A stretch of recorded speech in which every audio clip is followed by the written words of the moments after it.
আমাদের প্রিয় ভাই মুফতি আমির হামজা, তার বিরুদ্ধে কত ফতুয়া কত টোল করা হলো, অথচ তিনি আল্লাহর রহমতে বিপুল ভোটে এমপিতে বিজয়ী হয়েছে, আলহামদুলিল্লাহ বলেন। তিনি শপথ গ্রহণ করে অ্যাকশন শুরু করছেন ফাটাকেস্টের মতো। এক বাজারে যেয়ে তিনি বলতেছে, এখানে যদি কেউ চাঁদা নিতে আসে তাকে দড়ি দিয়ে বাঁধে পুলিশের কাছে জমা দেবেন। আল্লাহু আকবার বলবেন না? এবং তিনি এমপি হওয়ার পরেই আজকে দেখলাম তার এলাকায় গিয়ে হসপিটালে নিজে ঝাড়ুদার সেজে রাস্তাঘাট পরিষ্কার করতেছে এলাকাকে সুন্দর করার জন্য। এবং তিনি ঘোষণা করেছে, আমার কুষ্টিয়াকে চাঁদাবাজি মুক্ত ঘোষণা করলাম, সন্ত্রাসীকে জিরো টলারেন্স ঘোষণা করলাম, পুরো কুষ্টিয়াকে সন্ত্রাস চাঁদাবাজি মুক্ত করেছে, আলহামদুলিল্লাহ বলেন। তাহলে সমাজ ভালো করার জন্য আলেম ওলামার দরকার আছে না নাই? ভালো মানুষের দরকার ছিল সমাজ পরিবর্তনের জন্য। যারা যেখানে আমরা যেমন মানুষকে সমর্থন করেছি তেমন মানুষেরই ব্যবহার আমাদের ভোগ করতে হবে, এর বাইরে যাওয়ার কোনো সুযোগ।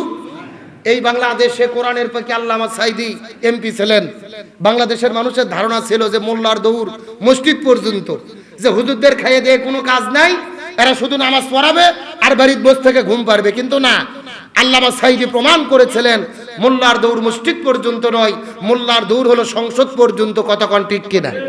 আল্লামা সাইদির উত্তরসূরি হিসেবে আমির হামজা ভাই, অধ্যাপক নুরুল আমিন ভাই, তারা এমপি নির্বাচিত হয়েছে। আমরা সমস্ত আলেমদের জন্য দোয়া করি। এই বছরের সংসদে যত আলেম গিয়েছে, এর আগের কোন সংসদে এত আলেম যায় নাই। আমরা তাদের জন্য দোয়া করি যেন তাদের দায়িত্ব সঠিকভাবে পালন করতে পারে, এই সমাজটাকে চাঁদাবাজ সুদ ঘুষ দুর্নীতি মুক্ত করতে পারে। আল্লাহ সেই তৌফিক দান করুক, বলেন আমিন। রমজানের রোজার দ্বারা যদি আমাদের জীবনের গুনাহ মাপ চাই, শর্ত কয়টা? আরো ধরে বলেন। 1 নম্বর ঈমান পাকাপোক্ত করতে হবে, 2 নম্বর হিসাব করে রোজা রাখতে হবে। আপনি রোজাও থাকেন, মিথ্যা কথাও বলেন, রোজাও থাকেন, সুদের ব্যবসা করেন, রোজা হবে নাকি? আচ্ছা, রোজা থেকে সুদের ব্যবসা করে এমন লোক আমাদের গ্রামত নাই? এমনও সুদখোর আছে, সারা বছর সুদ খায়, 100 টাকায় 20 টাকা, আর রোজা রাইলে সুদের স্পিরিট বেড়ে দেয়, 100 টাকায় 40 টাকা। কত কর না? ও বলতেছে টাকা আমি দিতেই পারতেছি না, এত খরিদ্দার। এখন যে রোজাও থাকলো সুদের ব্যবসাও করলো, রোজা দিয়ে জীবনের গুনাহ মাফ হবে? রোজা কবুল হবে? আমার বন্ধুগণ, মুসলমান ভাইরা গভীর মনোযোগ লক্ষ্য করুন। আমার নবী যে বুখারী শরীফের হাদিসের মধ্যে বলেন, রমজান মাসে রোজা থাকলো কিন্তু মিথ্যা কথা ছাড়তে পারলো না, রমজান মাসে রোজা থাকলো সুদ ছাড়তে পারলো না, রমজান মাসে রোজা থাকলো ঘুষ খাওয়া ছাড়তে পারলো না, রমজান মাসে রোজা থাকলো মিথ্যা কথা ছাড়তে পারলো না। রমজান মাসে রোজা রাখলেন, আবার গীবত করলেন, পরনিন্দা করলেন। রোজা থাকার কোনো দরকার নাই, এদের রোজা দিয়ে জীবনের গুনাহ মাফ হবে না। এরা যদি জীবনের গুনাহ মাফ করে নিতে চায়, রোজা যদি রাখতে চায়, অন্যায় অপকর্ম থেকে দূরে থাকতে হবে। আর যদি রোজাও থাকে মিথ্যা কথা বলে, রোজাও থাকে ঘুষ খায়, রোজাও থাকে সুদের কারবারি করে, রোজাও থাকে যদি মানুষের পরনিন্দা করে, গীবত করে, এদের রোজা দিয়ে কোনো লাভ হবে না। রোজা থাকাও যা, না থাকাও তাই, এদের রোজা দিয়ে জীবনের গুনাহ মাফ হবে না। রাসূল বললেন, রোজা থাকে গীবত করে এমন লোক আছে না নাই? সারাদিন দেখবেন রোজা থাকে, খাইয়ে দিয়ে কাজ নাই। হয়তোবা খন্নার বাজারে গেছে, ডুমুনপুকুর হাটে গেছে, অথবা আপনাদের চা স্টলে বসে সারাদিন শুধু গীবত চলতেছে। কার মেয়ে কি করলো, কার ছেলে কি করলো, কোন হুজুরের কি সমস্যা, কোন ইমাম কি করতেছে, কোন মসজিদে তারাবির নামাজ কেমন হচ্ছে, কোন হুজুরের কোন দোষ, এমন গীবত পরনিন্দা রাস্তাঘাটে, বাজারে, চায়ের দোকানের আড্ডায় চলে কি চলে না? আপনি রোজাও থাকেন, গীবতও করেন, রোজাও থাকেন, পরনিন্দাও করেন, আপনার রোজা কবুলও হবে না। আর এই রোজা দিয়ে জীবনের গুনাহ মাফ হবে? আমার বন্ধুগণ, মুসলমান ভাইরা গভীর মনোযোগ লক্ষ্য করুন। এই জন্য আমার নবী বললেন, মান সামা রমাদান ঈমানান ওয়া ইহতিসাবান গুফিরা লাহু মা তাকাদ্দাম মিন যানবি। ঈমানের সঙ্গে ইহতিসাবের সঙ্গে যদি কেউ রোজা রাখতে পারে, আল্লাহ তাদের জীবনের গুনাহগুলোকে মাফ করে দেবেন। শুধু জীবনের গুনাহ মাফ করবে না, রমজান মাসের 1 মাস পর্যন্ত রোজা রাখার পরে যখন রমজান মাস বিদায় নিয়ে চলে যায়, শাওয়াল মাসের চাঁদ যখন উদিত হয়, ওই চাঁদ ওঠার আগে আল্লাহর 1 মাস রমজান মাসে রোজা রাখার জন্য এই ব্যক্তিগুলোকে আল্লাহ তাআলা বেগুনাহ নিষ্পাপ সন্তানের মতো বানায়া দেয়। নিষ্পাপ সন্তানের যেরকম কোনো গুনাহ থাকে না, একই রকম ভাবে একটা মাস যদি হক আদায় করে কেউ রমজান মাসে রোজা রাখে, তার আর কোনো গুনাহ থাকে না, অন্যায় থাকে না, তার শরীরের মধ্য থেকে তার জীবনের সমস্ত গুনাহগুলোকে আল্লাহ তাআলা ঝরিয়ে দেয়। চিৎকার করে বলা যাবে কি একবার সুবহানাল্লাহ। তাহলে রমজান মাসে রোজা আমরা হক আদায় করে পালন করতে চাই কি চাই না? যদি চাই আমাদের সুদ ছাড়তে হবে, আমাদের ঘুষ ছাড়তে হবে। এমনও ব্যবসায়িক আছে রমজান মাসে রোজা থাকে ঘুষ খায়, এমন লোক নাই? আবার এমনও কায়দা দেখবেন ঘুষের টাকা, একটা লোক গেছে বলতেছে ঘুষের টাকা হাত দিয়ে নাড়া যাবে না, তুমি টেবিলের ড্রয়ের মধ্যে রাখো, ইফতারের পরে গণনা করে নেব নি। এমন নাই? এমন লোক নাই? মানে ঘুষের টাকা রোজা থাকে নেবে না, ওই ইফতারের পরে গণনা করে নেবে। কি আল্লাহর ওলি, চিন্তা করে দেখেন, ও তাও ঘুষ ছাড়তেছে না। যে রোজা মানুষকে ঘুষ ছাড়তে পারে না, চাঁদাবাজি ছাড়াতে পারে না, নারী ধর্ষণ ছাড়াতে পারে না, হত্যা ছাড়াতে পারে না, গীবত ছাড়াতে পারে না, ওই রোজা রোজা নয়, ওই রোজা দিয়ে জীবনের গুনাহ মাফ হবে না। রোজা যে জীবনের গুনাহ মাফ করতে চাইলে ইহতিসাব, আমাদের হিসাব করে রোজা রাখতে হবে, ঈমানকে পাকাপোক্ত করে রোজা রাখতে হবে, অন্যায় অপকর্ম থেকে আমাদের দূরে রাখতে হবে। তার কারণ রোজাকে ফরজ করে দিলেন কে? আচ্ছা, রোজা বলতে আমরা কি বুঝি? রোজা হচ্ছেন ফার্সি শব্দ, আরবিতে বলা হয় সিয়াম। জোরে বলেন, আরবিতে নাম কি? এখন সিয়াম কাকে বলে? সিয়াম শব্দের শাব্দিক অর্থ হচ্ছেন বিরত থাকা, ইমসাক, দূরত্ব থাকা, অন্যায় অপকর্ম থেকে দূরে থাকা। শরীয়তের পরিভাষায় সুবহে সাদিক থেকে সূর্যাস্ত পর্যন্ত একজন ব্যক্তি ঈমান এবং ইহতিসাবের সঙ্গে সমস্ত পানাহার এবং স্ত্রীর সাথে যৌন সম্ভোগ থেকে, জিনা ব্যভিচার থেকে, মিলামিশা থেকে দূরে থাকার নাম হলো রোজা। ভালো করে বোঝেন, শর্ত হলো দুইটা। সুবহে সাদিক থেকে সূর্যাস্ত পর্যন্ত সমস্ত খাবার বন্ধ থাকবে, আর 2 নম্বর স্ত্রীর সাথে মিলামিশা করা যাবে না, এর নাম হলো রোজা বা সিয়াম। এখন আপনাদের আমি প্রশ্ন করতে চাই, আপনি রোজাও থাকলেন, ঘুষও খাইলেন, মিথ্যা কথাও বললেন, সুবহে সাদিক থেকে সূর্যাস্ত পর্যন্ত কোনো কিছু খাননি, স্ত্রীর সাথে মিলামেশাও করেননি, কিন্তু আপনি ঘুষ খাইছেন, রোজা হবে? সুদের কারবারি করছেন, রোজা হবে? মিথ্যা কথা বলছেন, রোজা হবে? তার মানে বোঝা গেল বাংলাদেশের প্রচলিত সংজ্ঞা দিয়ে যদি রোজা রাখি, রোজা হবে না। কি হবে না? তাহলে রোজা যদি সঠিক করতে চাই, রোজার সংজ্ঞা আগে ভালো করে মাথার মধ্যে ঢুকেন। সুবহে সাদিক থেকে সূর্যাস্ত পর্যন্ত সমস্ত পানাহার এবং যৌন সম্ভোগ থেকে দূরে থাকার পাশাপাশি আল্লাহ কোরআনে যতগুলো আদেশ করেছে প্রত্যেকটা আদেশ মেনে চলা, এবং আল্লাহ যতগুলো নিষেধ করেছে প্রত্যেকটা নিষেধকৃত কাজ থেকে দূরে থাকার নাম কি? সিয়াম বা রোজা। আমি কি আপনাদের বুঝাতে পেরেছি? আপনি রোজা থাকেন কিন্তু এক ওয়াক্ত নামাজও পড়েন না, রোজার হক আদায় হবে? রোজা থাকেন, আল্লাহর হুকুম মেনে চলেন না, রোজা হবে? তার মানে বোঝা গেল সিয়াম যদি সঠিকভাবে করতে চাই, রোজা যদি সঠিকভাবে করতে চাই, সুবহে সাদিক থেকে সূর্যাস্ত পর্যন্ত খাওয়াও যাবে না, স্ত্রীর সাথে মিলামেশাও করা যাবে না, আবার পাশাপাশি আল্লাহ যতগুলো আদেশ করেছে, যতগুলো নিষেধ করেছে, প্রত্যেকটা আদেশ এবং নিষেধ থেকে আমাদের প্রত্যেকটা আদেশ এবং নিষেধ মেনে চলতে হবে। কার কথা? আরো জোরে বলেন। আপনি রোজাও থাকলেন, স্ত্রীর সাথে মিলামেশা করেননি, হালাল সম্পর্ক থেকে দূরে ছিলেন, ভালো, কিন্তু আপনি আবার অন্য মেয়ের সঙ্গে রিলেশন করলেন, জিনা ব্যভিচার করলেন, রোজা হবে?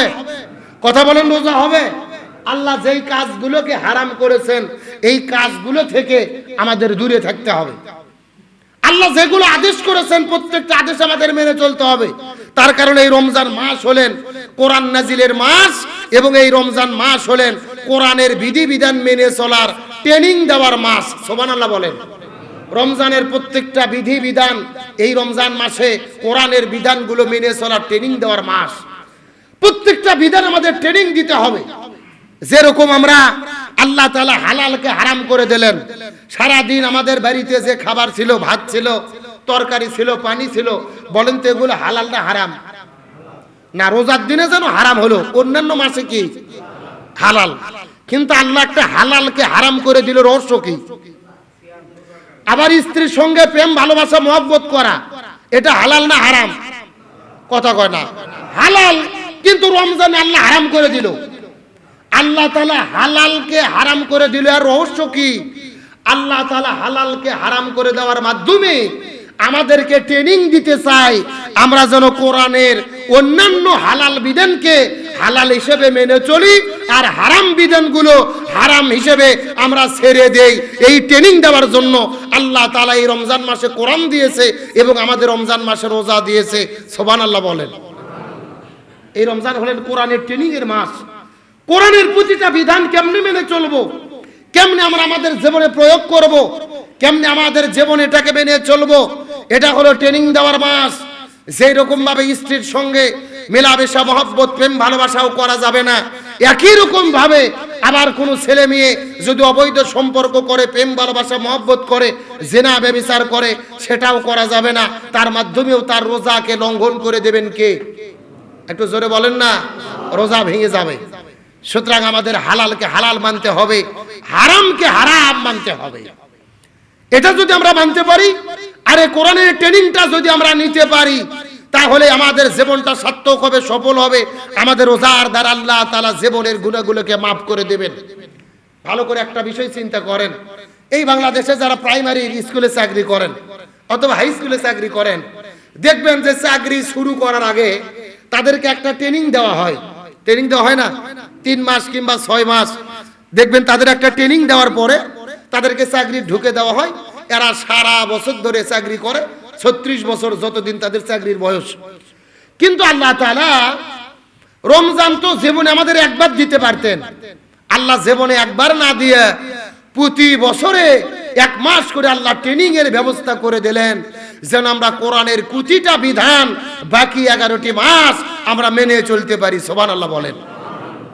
প্রাইমারি স্কুলের টিচারদের 1 মাসের ট্রেনিং দিয়ে, 6 মাসের ট্রেনিং দিয়ে সারা জীবন যায়।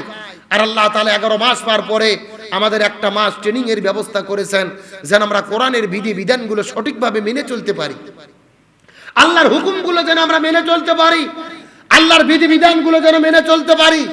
যেই ব্যক্তিগুলো জিনা করেন, রমজান মাসে আপনারা শপথ নেন হালাল স্ত্রীকে ব্যবহার করেননি, বাকি 11টি মাসও আপনারা হারামের দিকে যাবেন না, অন্যান্য জিনা ব্যভিচারে লিপ্ত হবেন না। এই 11 মাস আপনি 1টি মাস আপনারা সুদ ঘুষের কারবারি করেননি, শিক্ষা নিতে হবে। বাকি 11 মাস আমরা সুদ ঘুষের ধার কাছে যাব না। 1 মাস আপনারা খাদ্যের মধ্যে ভেজাল দেননি, সিদ্ধান্ত নিতে হবে বাকি 11 মাস আমরা খাদ্যের মধ্যে ভেজাল দেব না। 1 মাস আমরা মিথ্যা কথা বলিনি রোজা থাকার কারণে, বাকি 11 মাস আমরা মিথ্যা কথা বলবো না। 1 মাস আমরা রোজা থাকার কারণে গীবত করিনি, সারা বছর আমরা গীবত করব না। এই সিদ্ধান্ত যদি নিতে পারি, তাহলেই রোজা আমাদের জীবনের গুনাহ মাফ করে দেবে। কিন্তু আমরা রোজা গেলে আমরা যদি আবারও যা তাই হয়ে যায়, অন্যায় অপকর্ম করি, ওই রোজাতে জীবনের গুনাহ মাফ হবে? জোরে বলেন, হবে? রোজা রাখলেন, অন্যায় করলেন না, আবার রোজা গেল অন্যায় করা শুরু করে দিলেন।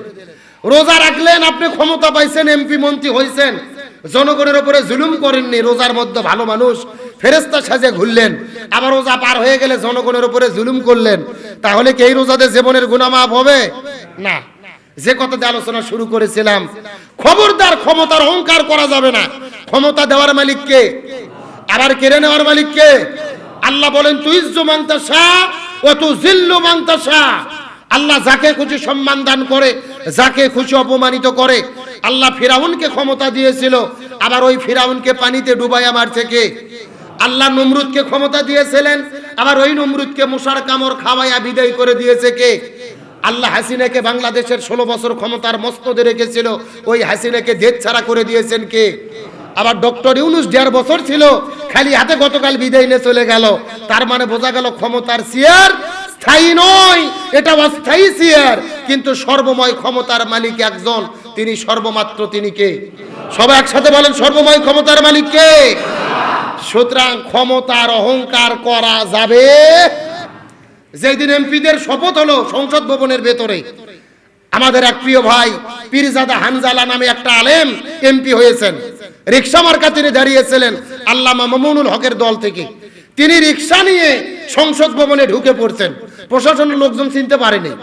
যে কারে সংসদ ভবনের ভেতরে 1 কোটি টাকার নিচে তো গাড়ি ঢোকে না, রিকশা নিয়ে ঢুকলে হুজুর আবার কোন পাগল, হঠাৎ করে ঢুকে পড়ছেন, প্রশাসন আটকায়া দিয়েছে। তখন মুফতি হানজালা বলতেছেন, আমি মাননীয় সংসদ সদস্য, আমি শপথ নিতে চাই। আলহামদুলিল্লাহ বলবেন না? বাংলাদেশের ইতিহাস চেঞ্জ করে দিয়েছেন, ইতিহাস পরিবর্তন করে দিয়েছেন। তার মার্কাও রিক্সা, রিক্সা নিয়ে তিনি সংসদে গিয়ে শপথ গ্রহণ করে এমপি হয়ে আবারও রিক্সা নিয়ে তিনি বাড়িতে ফিরলেন। তিনি বক্তব্য দিয়ে ঘোষণা করলেন, আমি একজন আলেম। হযরত ওমর ফারুক যেরকম রাতের বেলা বাড়ি বাড়ি ঘুরিয়ে মানুষকে খাবার পৌঁছে দিত, আমিও 5 বছর দায়িত্ব গ্রহণ করলাম, আমি খাবার নিয়ে নিয়ে মানুষের বাড়িতে পৌঁছায়া দেব। আলহামদুলিল্লাহ বলবেন না? আল্লাহ তাআলা এই সমস্ত আলেমদের মান সম্মান ইজ্জত আরো বৃদ্ধি করে দিক, বলেন আমিন। বাংলাদেশে তো বহু এমপি মন্ত্রী এর আগে দেখেছেন এরকম রিক্সা নিয়ে সংসদে গেছে, পাইছেন? খাবার নিয়ে বাড়ি বাড়ি ঘুরছে, পাইছেন? ভোটের আগে কলার গাছ দেখলেও সালাম দেয়, আর ভোটের পরে খুঁজে পাওয়া। ভিপি নুরুল হক নুরুর একটা ভিডিও দেখলাম, কয়েকদিন আগে মানুষের দাঁড়ে দাঁড়ে যেয়ে পাও ধরে ভোট চাইলো, অথচ গতকাল মন্ত্রী হওয়ার পরে কিছু লোক রাস্তা আটকাইছে যে ভিপি নুরুল হক নুরু সাহেব, আপনি তো প্রতিমন্ত্রী হয়েছেন, দাঁড়ান, আপনার একটা কর্মী মারা গেছে, আপনি কি জানেন? ও বলতেছে, কিসের কর্মী? ওগুলো খবর পরে, আমি খুব ব্যস্ত আছি, এখন ছেড়ে দাও। মন্ত্রী হওয়ার হলো একদিন, আর কর্মীদের ধাক্কা মেরে পার হয়ে চলে যাচ্ছে 1 বছর, এখন তো পারই হয়নি। কথা কর না কে? 1 বছর চলে গেলে আলাদা স্বৈরাচারকে ফেল পালাবে, এ সমস্ত ভাব দেখেই বোঝা যায়। ভোটের আগে মামু খালু চাচা, কোন লোক জমি লাগাচ্ছে, এমপি প্রার্থী দৌড়ে যাইয়ে এর মধ্যে জড়িয়ে ধরে, মনে হয় খালাতো ভাই হয়। কথা কর না কে? আর ভোটের পরে জমির নামা তো দূরের কথা, সালাম দিলেও হাত তোলে না, এমন নেতা আছে না নাই? কথা একটাই, তেঁতুল গাছে যেরকম আপেল পাবেন না, একই রকম যদি ভালো মানুষকে নেতা না বানান, আলেমদেরকে নেতা না বানান, এমন ভালো ব্যবহার সমাজে পাওয়া যাবে না। আমরা দোয়া করি যে আলেমেরা এমপি হলো, এরা ভালো ব্যবহার করে যেন জাতিকে বুঝতে সক্ষম হয় যে আমরাই জাতির জন্য কল্যাণ করতে পারবো। আল্লাহ তাআলা আলেমদেরকে সেই তৌফিক দান করুক, বলেন আমিন।